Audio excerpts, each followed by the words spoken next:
Saint-Gobain, c'est historique. Elle vient de fêter ses 360 ans. C'est le leader mondial des solutions durables pour la construction et l'industrie. Bonjour et bienvenue sur InTalk, le podcast IT au cœur des business. Alors aujourd'hui, on va parler de data, ou plus précisément de la manière dont la donnée devient un levier stratégique pour les grandes entreprises industrielles. Elle vient de dégager une marge de 11,4% de marge opérationnelle, 4 milliards de cash flow. Elle vient de faire moins de 37% d'émissions carbone. En effet, certaines entreprises industrielles collectent des milliards de données, et la question que l'on se pose aujourd'hui, c'est comment ces données permettent-elles d'optimiser des processus métiers et de prendre les meilleures décisions. Il y a un slogan de Saint-Gobain, il faut le connaître, c'est « Make the world a better home ». Pour en parler, nous avons invité Simo Labdoui, Head of Data chez Saint-Gobain. C'est maintenant, c'est sur InTalk. Ça me fait rigoler quand on dit qu'on va boycotter les Américains, bon courage, parce que nous, on n'a rien.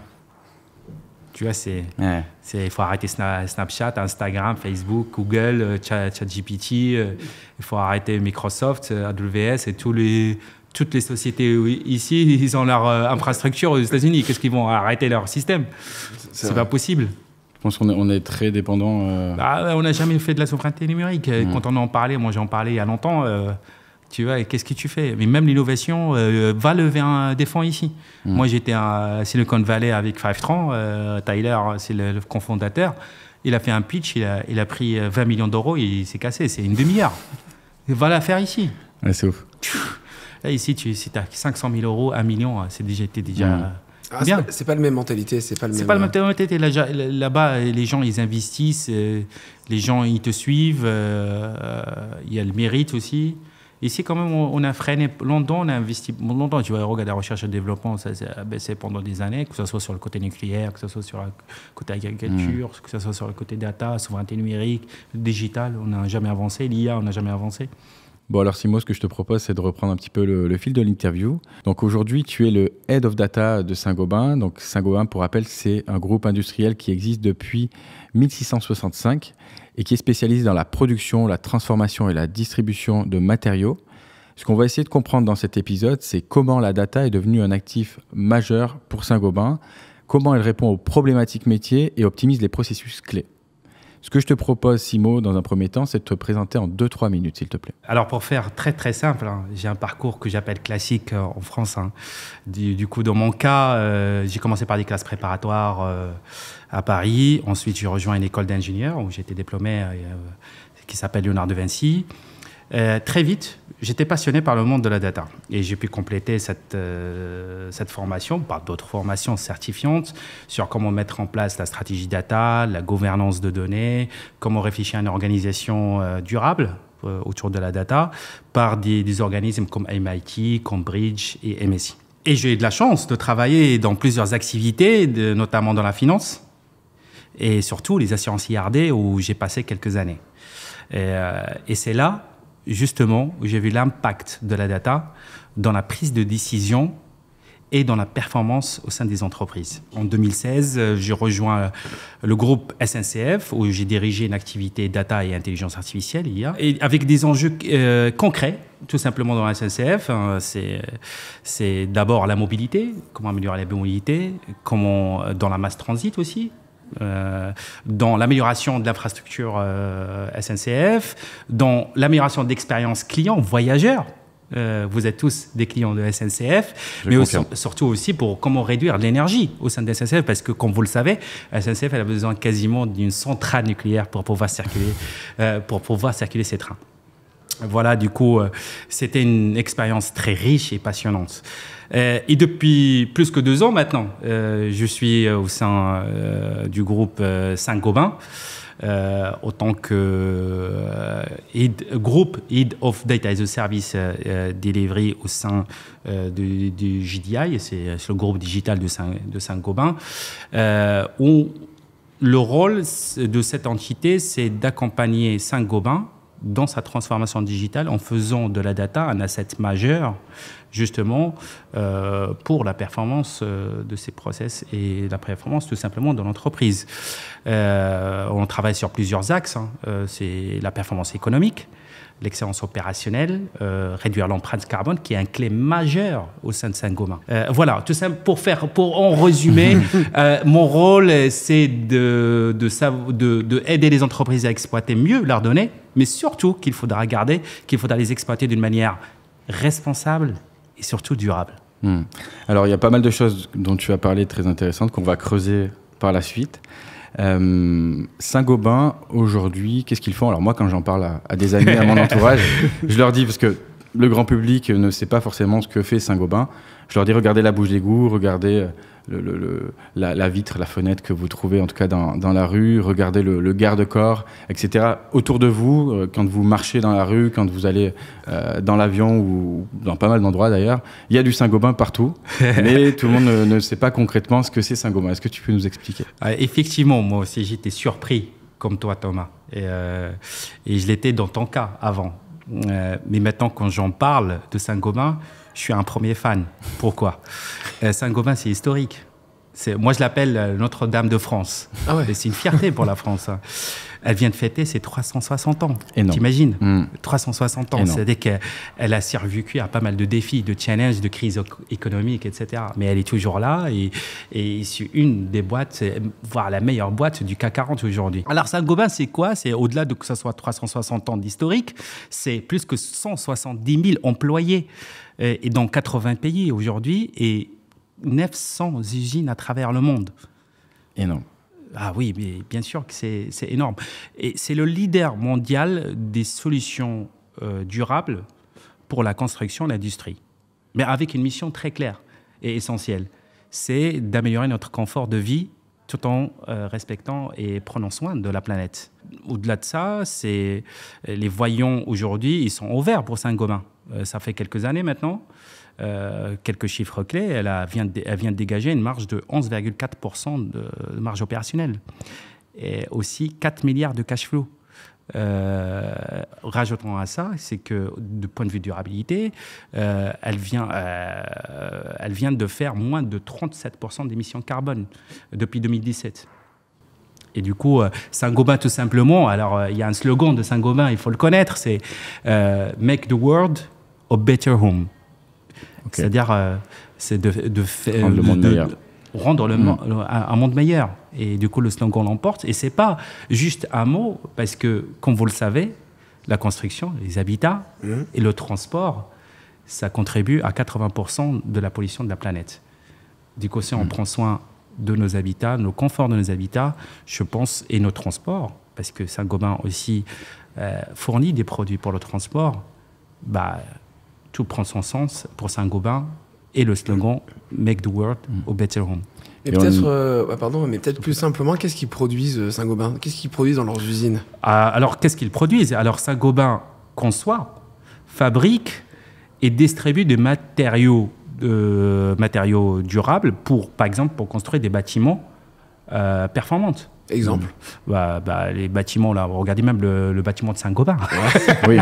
Je sais pas si vous l'avez beau à la Défense. Oui, et les matériaux, c'est de Saint-Gobain. Les stades, un stade de Qatar, par exemple, c'était vraiment Saint-Gobain. C'est-à-dire que tout ce qui est vitrage, tout ce qui est matériaux de construction, c'est Saint-Gobain. Okay. La colle que vous achetez, Weber, c'est Saint-Gobain. Les placos, c'est Saint-Gobain. Les vitrages, c'est Saint-Gobain. Si vous conduisez une Tesla ou autre voiture, peut-être que vous avez une forte chance d'avoir les produits de Saint-Gobain. Ok. En résumé, Saint-Gobain est partout. Et dans les avions, dans vos trains. Voilà, Saint-Gobain. Sur la table. Saint-Gobain, elle est partout. Elle est dans notre vie, Saint-Gobain. C'est pour ça, je suis très fier d'en parler. Et c'est une fierté pour nous, déjà français, parce que c'est une société française. Ouais. Et Saint-Gobain, oui, en effet, est français, donc on est très fiers. C'est une société qui a été créée, je crois, à l'époque du roi Louis XIV, si je ne dis pas de bêtises. Si je ne dis pas de bêtises, c'est Louis XIV, mais après, je confirmerai ça, c'est l'histoire qui... Mais c'est vraiment historique, hein. Ça a commencé par les verres, et maintenant, elle produit beaucoup plus que ça. Ok. Du coup, tu sais, pour rentrer un peu dans le vif du sujet, sur le sujet de la data, pourquoi là, aujourd'hui, on est là, en fait, on aimerait comprendre pourquoi Saint-Gobain a voulu inscrire la data dans sa stratégie. Alors peut-être quelles étaient ou quelles sont en fait aujourd'hui les problématiques du métier qui ont fait que Saint-Gobain a inscrit la data dans sa stratégie. Alors, comme toutes les entreprises industrielles, Saint-Gobain a besoin de piloter sa performance au quotidien. Ouais. D'accord ? En termes de coûts, délai, qualité, empreinte carbone aussi. Ouais. Du coup, ça amène un lot de défis. Alors, le premier, déjà, à standardiser ses processus industriels. mais tout en répondant localement, c'est-à-dire rester agile aussi. D'accord? Ça, c'est le premier challenge. Le deuxième challenge, c'est aussi d'améliorer l'efficacité industrielle. Là, on parle d'automatisation, robotisation, digitalisation de leurs services, mais aussi peut-être maintenance prédictive. On parle d'industrie du futur. Du coup, Saint-Gobain produit de la donnée. Et vous savez, la donnée, c'est des informations. C'est le nerf de la guerre, comme on dit. C'est le nerf de la guerre. C'est des informations qui vous permettent déjà de mesurer ce que vous faites et après les améliorer, peut-être les réinventer. Du coup, Saint-Gobain, elle a inscrit la data dans sa stratégie de Grow, Impact and Grow. OK. Et le dernier élément, c'est la durabilité. La durabilité, vous savez que Saint-Gobain s'est engagé à avoir 0 empreinte carbone d'ici 2050. Et du coup, quel est le lien, si tu fais, avec la data et l'empreinte carbone? Ça, il y a tout le lien. Déjà, on fournit de la data dans tout le cycle de vie de nos produits. Ouais. Transport de la matière première, la production, mais également le transport jusqu'au client et voire même le recyclage une fois que le cycle de vie de ce produit est fini. Du coup, on produit de la donnée pendant tout le cycle de vie de la donnée. Du coup, on est obligé de mesurer. Pourquoi on mesure? Parce qu'on a envie de savoir quel process critique. Est-ce qu'on le modifie, l'améliore, ou on le réinvente? Mais aussi de savoir, est-ce que Saint-Gobain fait beaucoup de recherche et développement, il y a pas mal de centres de recherche partout dans le monde, pour pouvoir se réinventer et de promouvoir l'innovation dans ces produits. L'innovation, c'est au cœur de Saint-Gobain. Du coup, quand on fait de l'innovation, il y a des données aussi pour savoir est-ce que les produits qu'on fait aussi, est-ce qu'ils sont efficaces, pas efficaces. Il faudra les mesurer. Et pour les mesurer, on a besoin des informations. Mais depuis quand Saint-Gobain a vraiment mis en place, au cœur de sa stratégie, l'analyse de la data? Je pense, elle l'a mise bien avant que j'arrive. Hein. Ouais. Je suis arrivé, il y avait déjà cet enjeu majeur de mettre la data.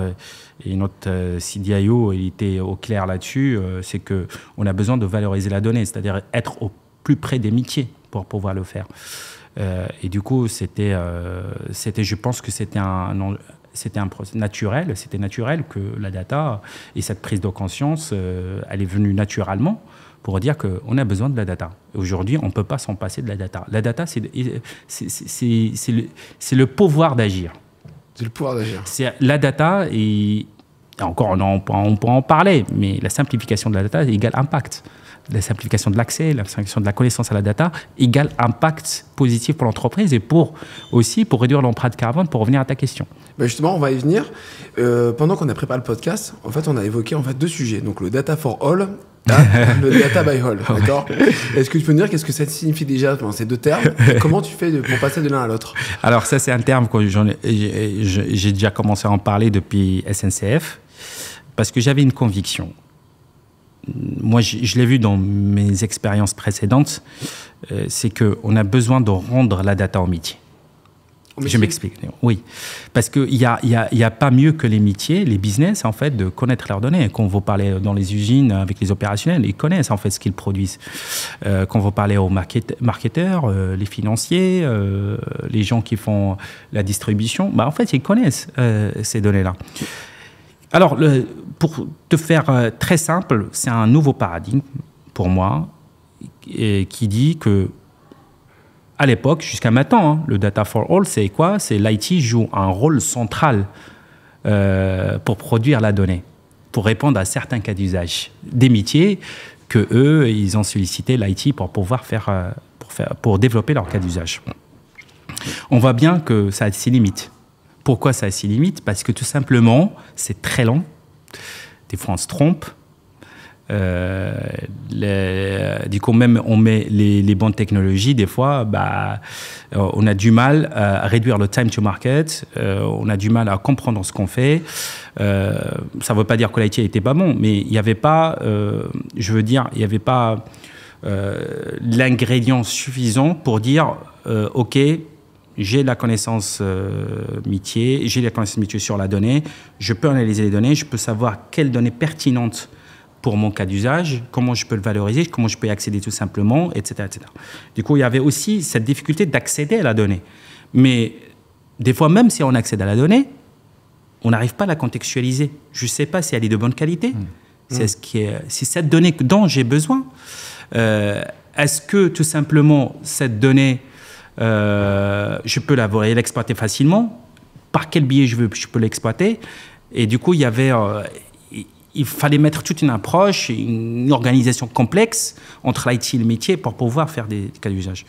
Le data by all, c'est tout simplement, c'est de dire, écoutez, l'IT, elle devient vraiment un enabler, et va rester là parce que tu as besoin de l'IT. L'IT, c'est primordial. Même si on a des génératifs demain, etc., l'IT, elle a besoin de produire les services, ce que j'appelle les services de foundation, de la fondation.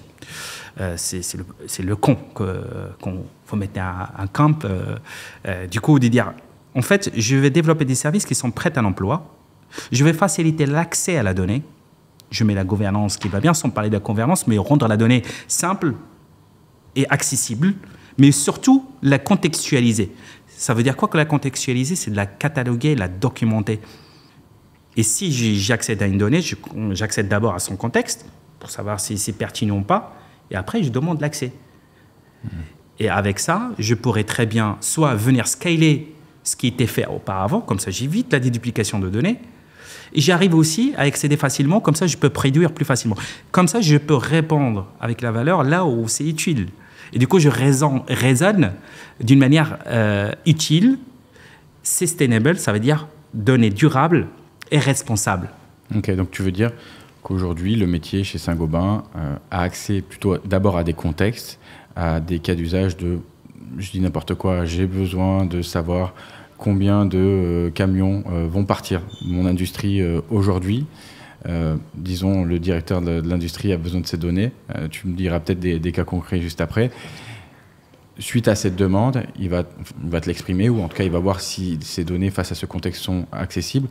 Dans ce cas-là, tu lui donnes accès, si j'ai bien compris. C'est l'objectif. Est-ce qu'on est à 100% pour être honnête avec toi, non, on ne l'est pas à 100%. Mais ça, c'est l'objectif qu'il faudra atteindre. Il faut arriver à simplifier la démocratisation de la donnée. C'est ça, la démocratisation de la donnée. Okay. C'est de la rendre facile et accessible, et surtout simple. Moi, je suis preneur de je suis quelqu'un qui veut que l'accès à la donnée soit très simple. Je te donne un exemple. Aujourd'hui, tout le monde utilise l'iPhone, même ma grand-mère. Quand on augmente l'usage, on augmente la valeur derrière. D'accord? Et c'est super important. Ce principe, c'est au-delà de que ce soit technologique, process, etc., c'est un mindset qu'il faut avoir.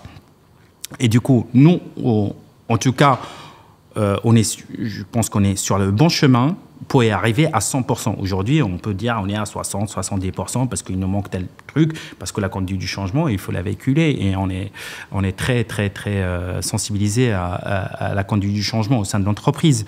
Et du coup, qu'est-ce qu'on met? On met des process, des outils, les foundations que je viens d'évoquer, pour donner de l'autonomie, mais une autonomie responsable au métier. Parce que la donnée, quand même, on peut avoir des régulations qui sont plutôt juridiques, etc., sur les données personnelles, mais aussi les données sensibles. Du coup, il faut protéger la donnée. Et du coup, ça, c'est super important pour nous. Et du coup, cette autonomie responsable permet au métier d'accéder aux informations nécessaires pour pouvoir produire de la valeur. Et du coup, simplification égale impact. Quand tu dis simple, ça veut dire sans réelle connaissance technique? Exactement. Moi, en tout cas...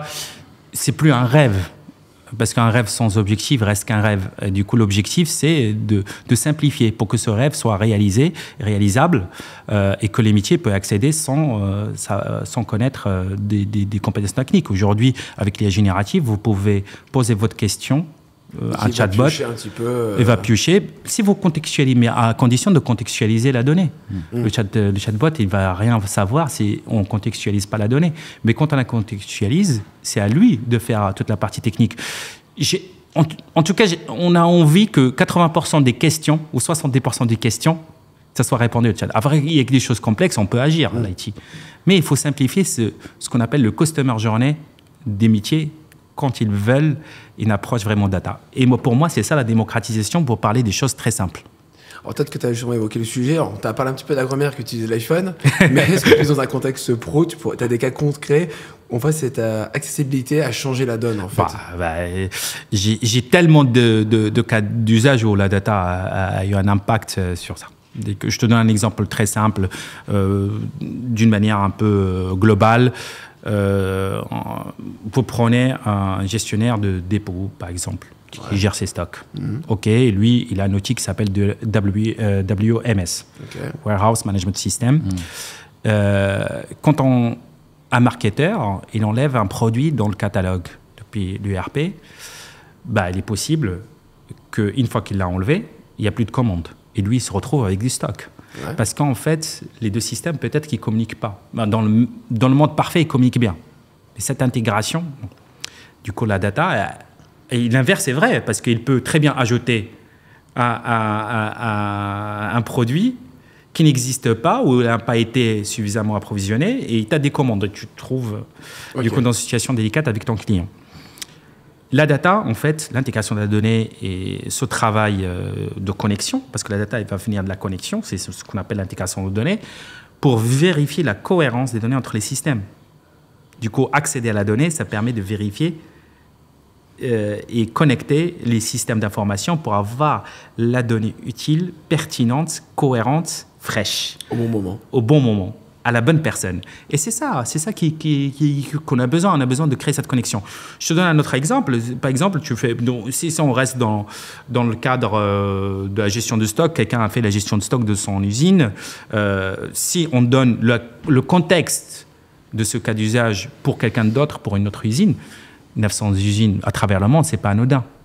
Du coup, entre standardisation, comme je disais, et souplesse pour pouvoir répondre localement, ça permet aussi à d'autres usines d'y accéder au contexte de cette donnée-là pour pouvoir le scaler à son usine. Et du coup, on va éviter de réinventer la roue. Du coup, c'est le reuse. C'est de favoriser le reuse. Et du coup, éviter la duplication. Et du coup, ça change vraiment la donne. Du coup, ça change. Parce que la donnée, quand tu la stockes, aussi, on est très familier avec, maintenant avec la durabilité, l'enveloppe durable, la sustainability. Du coup, la donnée aussi, quand tu la stockes et quand tu la transformes, ça t'émet un peu de carbone. Du coup, il faudra aussi être sustainable. Comme ça, tu raisonnes que données utiles. C'est-à-dire que l'ère du temps, big data, on va tout mettre et après on réfléchira. Ça résonne pas de mon oreille. L'essentiel, c'est de dire comment je vais être data-driven. Data-driven, ça veut dire quoi, tout simplement? C'est que je vais penser à chaque produit digital donné. Je dis quelles sont les informations pertinentes que je peux mettre dans ce produit. Mais quand je les intègre, ça me parle pour pouvoir améliorer mon produit ou le réinventer. Vous prenez n'importe quel exemple aujourd'hui. Amazon, quand vous y allez, vous faites des commentaires. Il mesure aussi le délai de livraison. Quand vous vous faites rembourser, vous vous êtes remboursé rapidement. Mais tout ça, c'est venu comment? Au départ, ce n'était pas ça. Mais du coup, grâce à toutes les informations qui ont accueilli Amazon, il y a de l'amélioration. Il y a de l'amélioration pour améliorer l'expérience client. Mais aussi l'expérience client. Vous, clients, mais aussi ceux qui mettent les produits dans Amazon. Il y a plein d'exemples comme ça qui sont pertinents. Et du coup, data-driven, c'est-à-dire que chaque produit digital, vous faites du CRM, vous faites du RP, vous faites, je ne sais pas, un autre outil EPM pour vous faites de la data by design. C'est-à-dire que vous avez besoin des informations et ces informations vous permettent aussi d'améliorer vos produits digitaux. Alors nous, on a des clients aujourd'hui qui nous partagent le fait qu'ils mettent du temps à accéder aux données. Pourquoi c'est si long ? Il est possible qu'il y ait une recette miracle pour le faire en one shot. Moi, je ne l'ai pas trouvé. En revanche, ce que j'ai trouvé, c'est travailler sur ce qui est régalien d'abord et qu'il faut investir d'abord pour réduire le time to market après. Je m'explique. C'est-à-dire si on est dans un principe data-driven, on veut démocratiser la data, la première chose, c'est de donner le process de contextualiser les données, d'accord? Et standardiser les données. il faudra que les objets métiers, ça parle à tout le monde, aux gens de l'IT comme aux gens métiers. Il faut la même définition. Un client, c'est un client pour tout le monde. Un stock, c'est un stock. Une transaction, c'est une transaction. Un matériel, c'est un matériel. Maintenant, il est possible, dans une grande entreprise, d'avoir 2 définitions, 3 définitions différentes. Je te donne un exemple. Chez SNCF, la RAM a une définition chez SNCF Réseau et une autre définition chez SNCF Matériel. C'est pas bloquant, mais il faudra la définir, la contextualiser pour savoir de quoi on parle. Est-ce que c'est une RAM de point de vue matériel ou de point de vue de réseau? Et c'est la même chose chez Saint-Gobain. Il faudra aussi définir le contexte de la donnée. À partir du moment où on a contextualisé les données, on a facilité son accès. Là, aujourd'hui, on fait, par exemple, on a élaboré une data marketplace. Okay. Cette data marketplace, c'est une data platform exchange. Qu'est-ce que ça veut dire?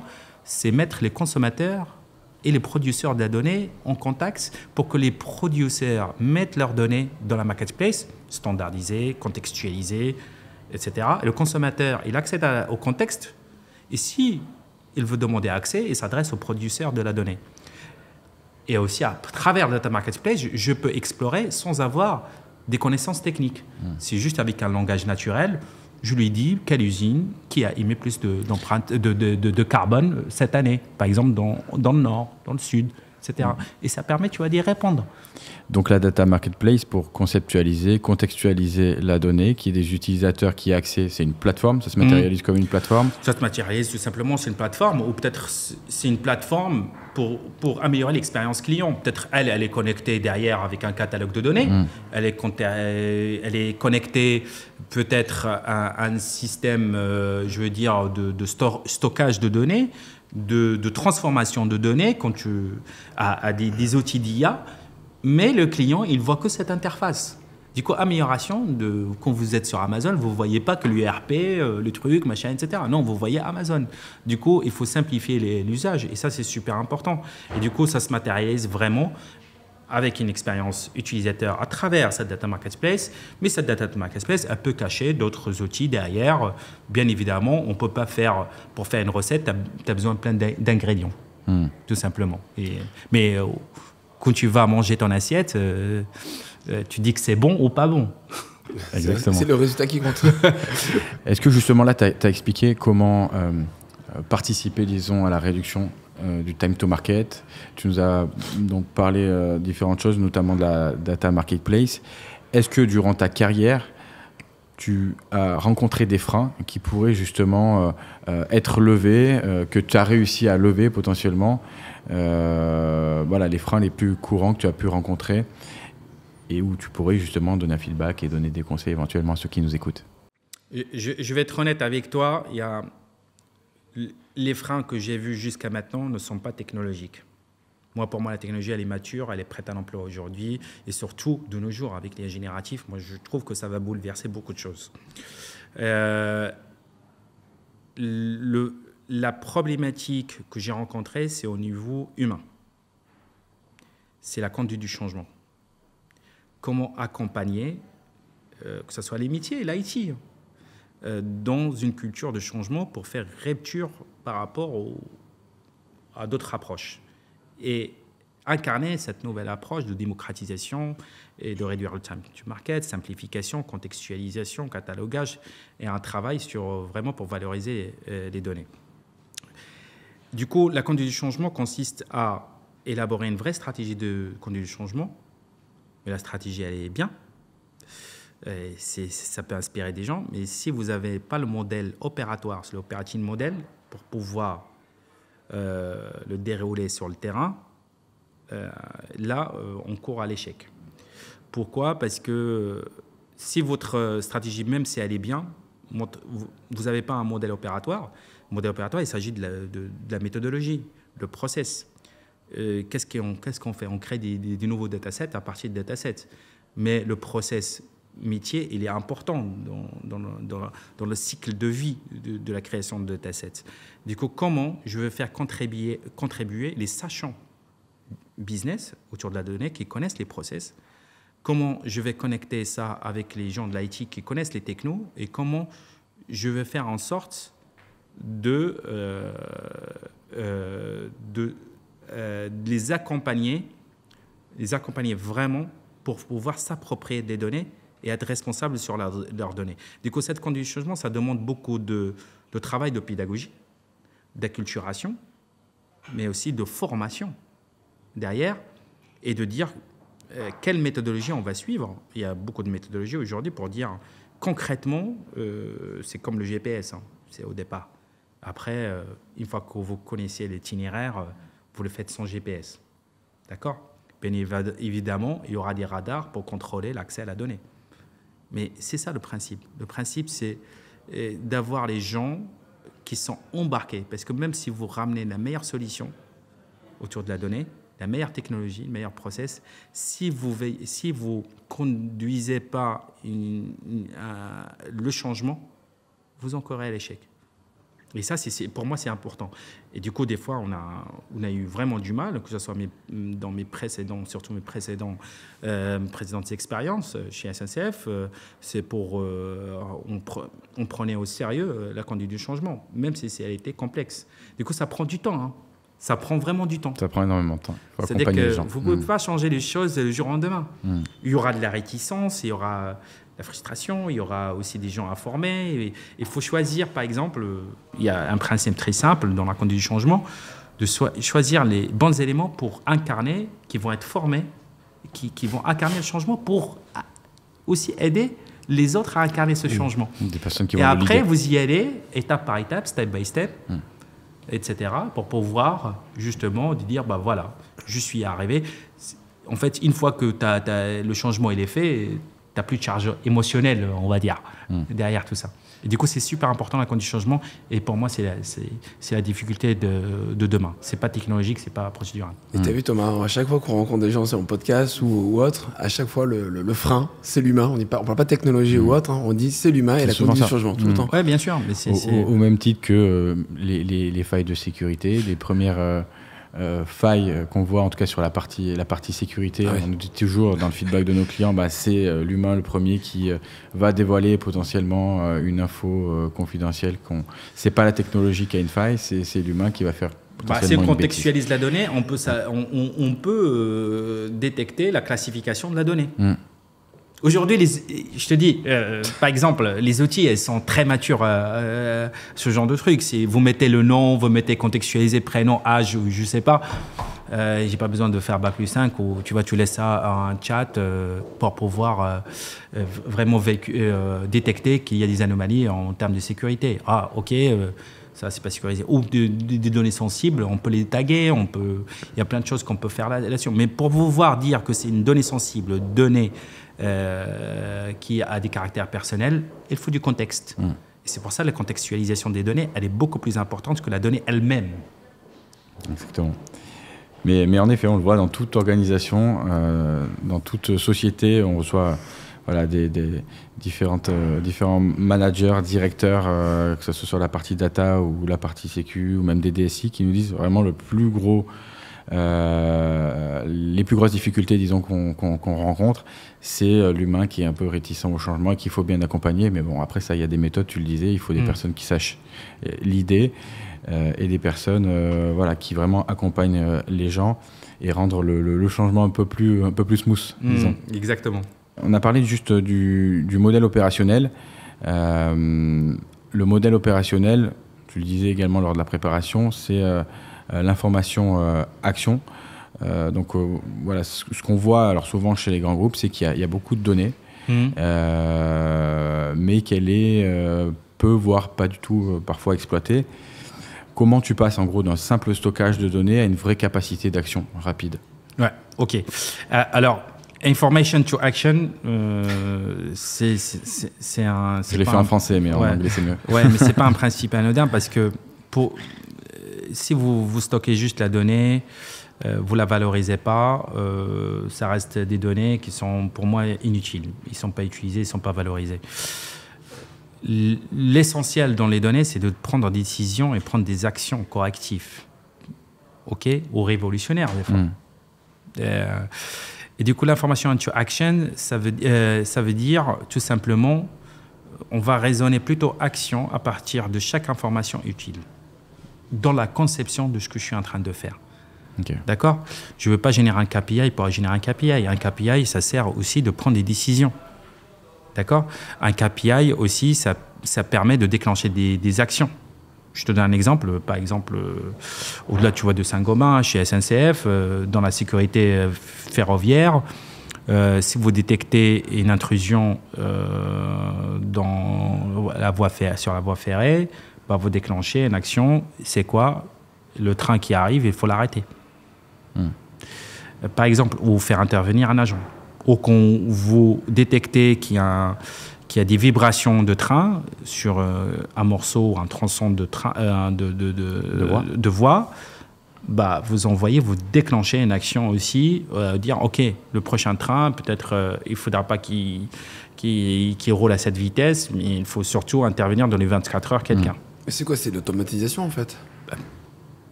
Du coup, c'est de l'information.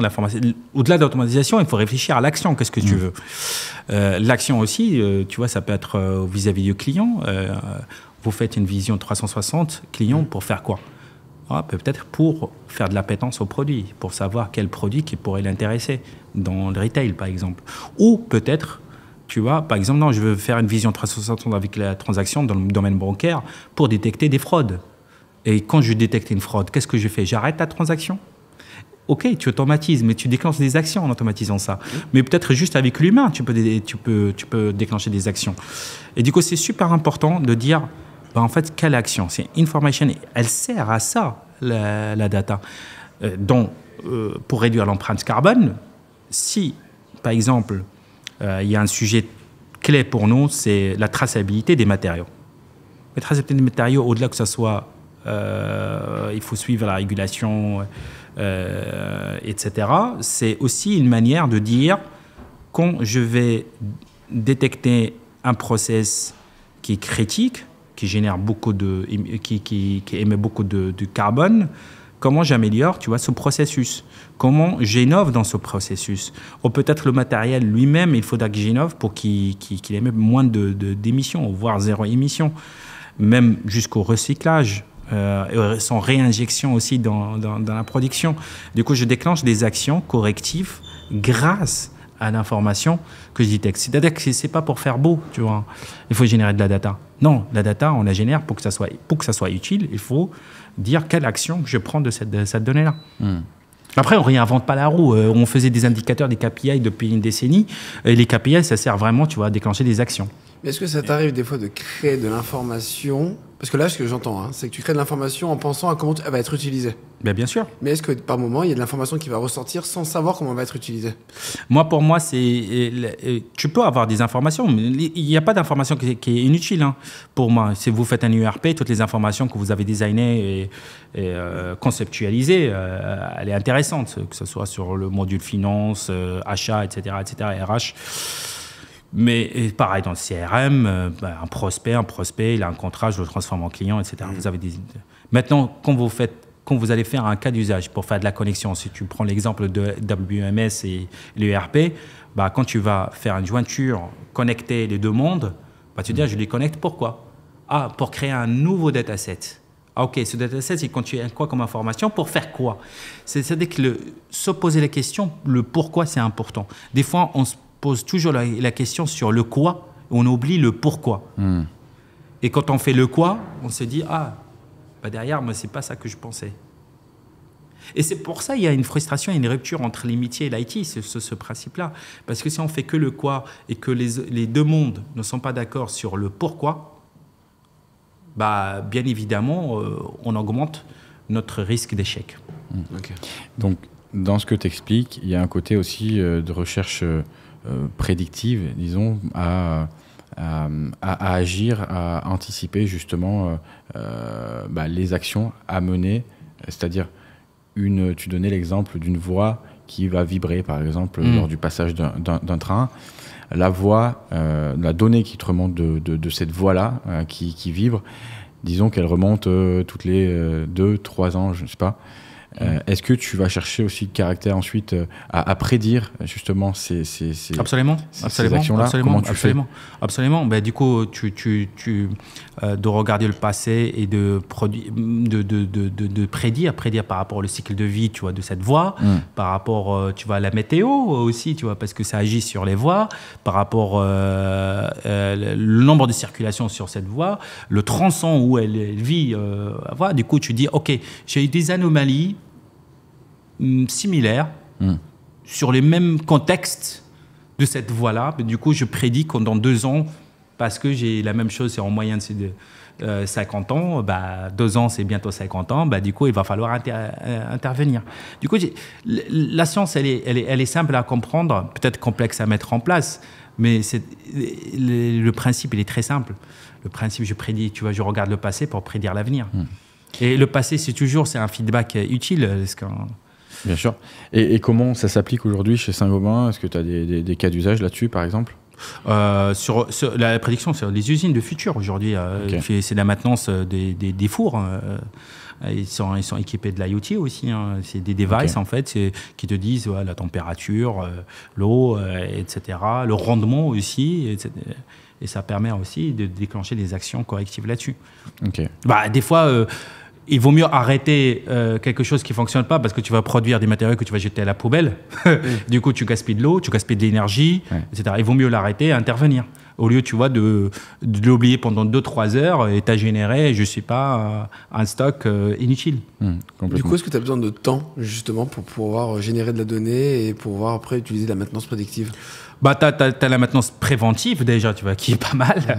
Après, la maintenance prédictive, je te dis, Saint-Gobain, c'est 360 ans.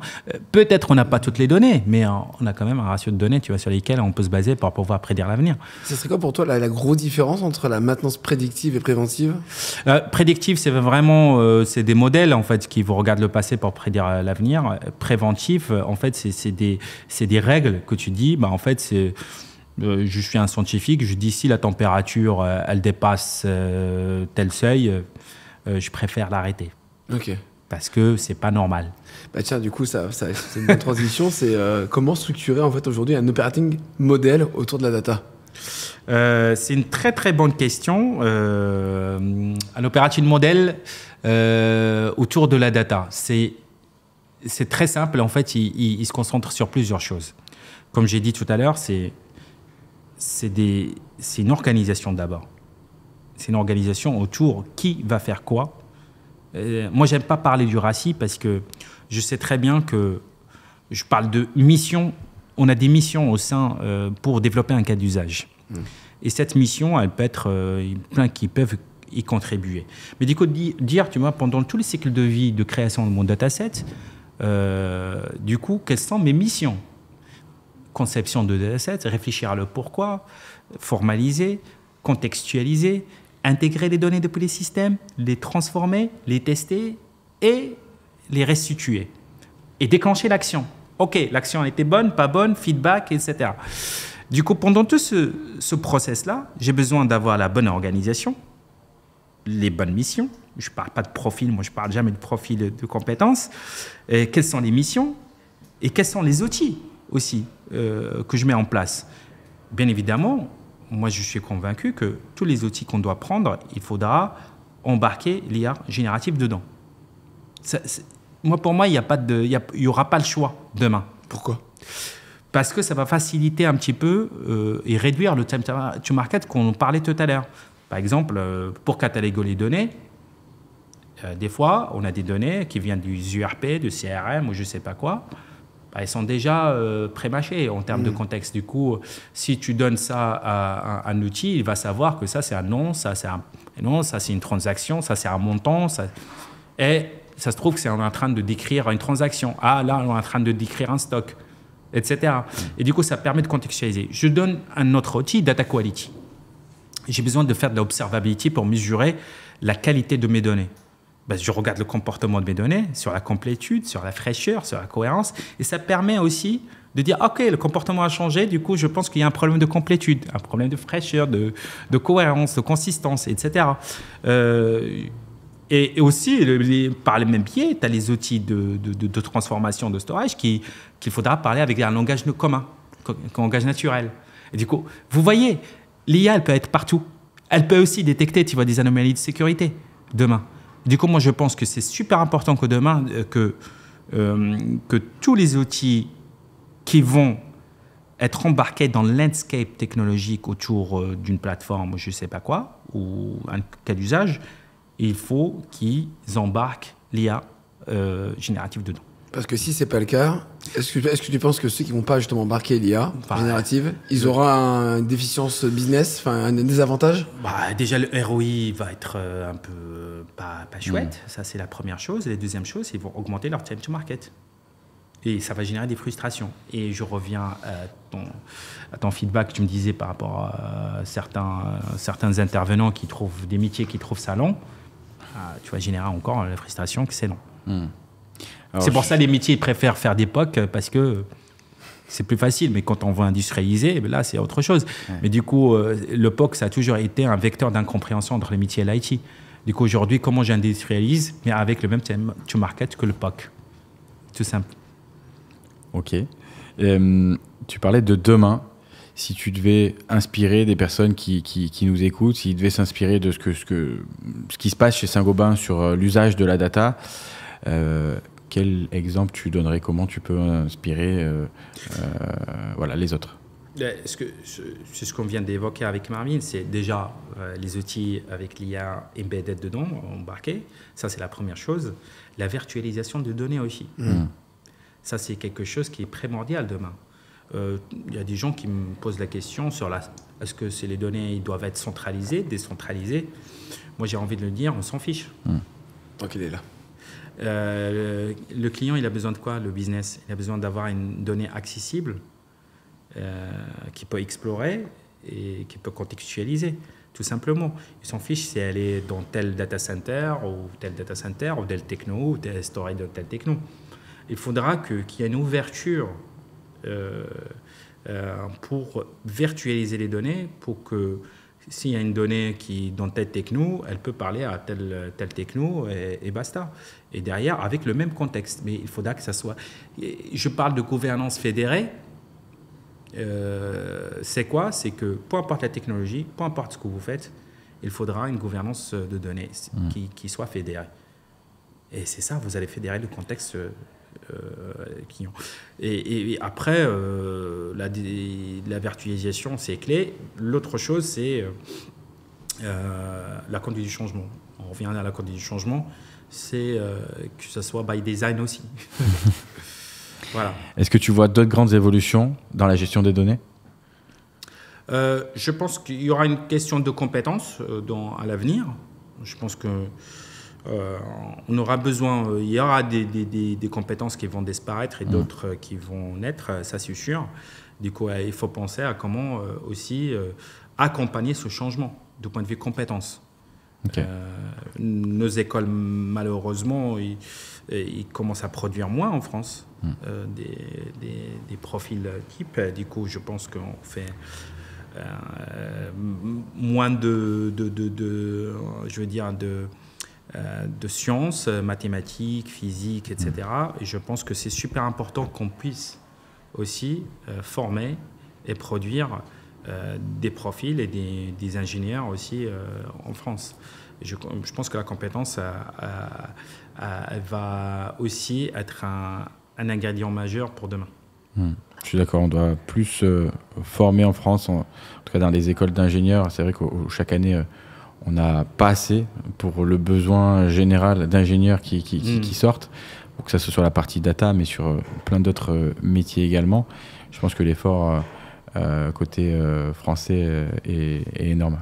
Exactement. Il y a toujours la gestion de l'humain, enfin l'humain au cœur, même si on parle d'IA ou autre, il y a toujours l'humain, les compétences humaines qui sont primordiales. Ouais, c'est les compétences humaines, elles sont primordiales. Après, dans la conduite du changement, c'est important aussi qu'on puisse souffler l'idée qu'il ne faut pas attendre 100% des questions, 100% de réponses pour commencer quelque chose.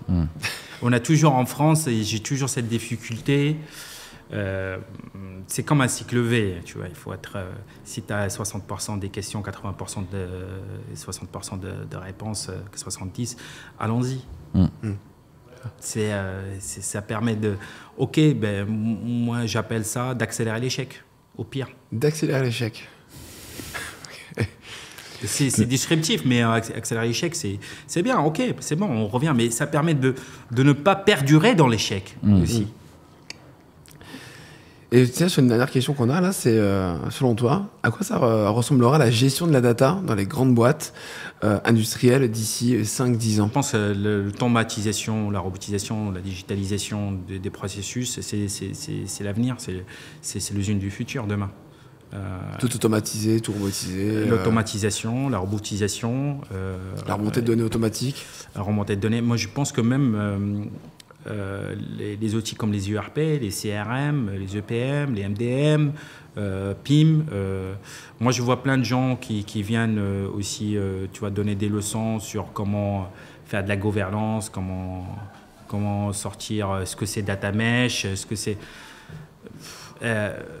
Pour être vraiment pragmatique, je pense que demain, les outils comme les ERP et ce que je viens d'évoquer à l'instant, il faudra que ça soit lié à Embedded et qu'il soit plus analytics et ouvert pour partager les données. Je n'ai pas besoin de stocker une deuxième fois les données du ERP pour pouvoir les faire, par exemple, ensemble. Parler avec WMS ou CRM, tout simplement. Très bien. Aujourd'hui, tu es Head of Data chez Saint-Gobain. Tu manages plus ou moins plus de 200 personnes à peu près. Ça fait quoi Le Data as a Service, c'est des 100. De Data as a Service, c'est plus de 200 personnes. Ça fait quoi d'être Head of Data chez Saint-Gobain aujourd'hui? Quand tu vois les défis qu'on a et surtout l'enjeu majeur qui est sur la partie sustainability, développement durable, pour parler français, c'est passionnant. Les défis qu'on a, c'est passionnant. Quand tu travailles vraiment, on ne travaille pas dans d'autres secteurs d'activité sans spécifier un, mais quand même, on travaille dans un sustainable activity. C'est-à-dire que quand tu manœuvres et quand tu contribues aussi à réduire cet enjeu majeur qui est zéro empreinte carbone d'ici 2050, tu peux juste en être fier parce que le confort de notre vie, c'est comme si on s'aide et on aide aussi dans cet objectif-là. Et du coup, au-delà qu'on soit Head of Data Service, Delivery ou quoi que ce soit, je pense que on peut qu'en être fier. Et c'est très passionnant et c'est pas si facile. Je dis pas le contraire, c'est toujours difficile, mais justement, c'est dans la difficulté, dans les échecs qu'on apprend et qu'on avance. Mais cet objectif, aujourd'hui, il est clair, c'est zéro empreinte carbone d'ici 2050. Donc une très belle boîte avec de beaux enjeux. Exactement. Et si tu devais donner un conseil à une personne qui commence, qui sort d'école d'ingénieur, qui souhaiterait justement atteindre des niveaux de responsabilité comme le tien dans quelques années, forcément ça ne se fait pas du jour au lendemain, qu'est-ce que tu lui donnerais comme conseil? Choisissez Saint-Gobain. C'est un très beau conseil. Posez pas trop de questions. Venez chez Saint-Gobain quand vous êtes. Pourquoi? Parce qu'au-delà, tu vois, de cet enjeu majeur sur la décarbonation, Saint-Gobain milite pour la diversité, l'inclusion aussi et la mixité.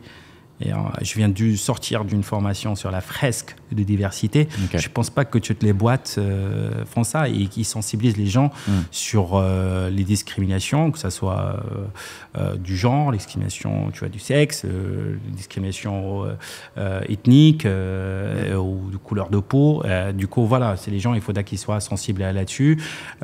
C'est au mérite. Et du coup, je pense que c'est une boîte worldwide. Qui a des valeurs, et les valeurs, c'est quoi? C'est les valeurs tech. Trust, Empowerment, Collaboration. C'est ça, Saint-Gobain. Donc, du coup, tu es en train de me dire que Saint-Gobain, en fait, n'a rien à envier à toutes ces grosses boîtes de Silicon Valley Absolument pas. C'est une boîte worldwide, déjà. Elle est déjà installée dans 80 pays. C'est-à-dire que... Énorme, ouais. Non, elle n'a pas... C'est vraiment un leader mondial. On parle de France. Okay. C'est plutôt une fierté, en tout cas. C'est une fierté française, ouais. Si tu, peut-être pour terminer justement le podcast, si tu devais nous donner un mot pour la fin. Simplification. Simplification, c'est le dernier mot de Simon. Le dernier mot, simplification. Plus c'est simple, plus il y a d'impact positif. Okay. Très bien, le message est passé. On arrive à la fin du podcast. Merci en tout cas. Et puis, merci Simon. Merci à vous. Ça fait un plaisir. Merci à tous d'avoir écouté cet épisode. On espère qu'il vous a plu. Vous pouvez retrouver nos autres épisodes sur YouTube et vos plateformes de podcast préférées. Vous retrouverez également des extraits de cet épisode sur LinkedIn, YouTube, Instagram et TikTok sur le compte Winside Technology. Si cet épisode vous a plu, n'hésitez pas à laisser une évaluation 5 étoiles ou un like. Et surtout, on vous dit à la prochaine pour un nouvel épisode de WinTalk.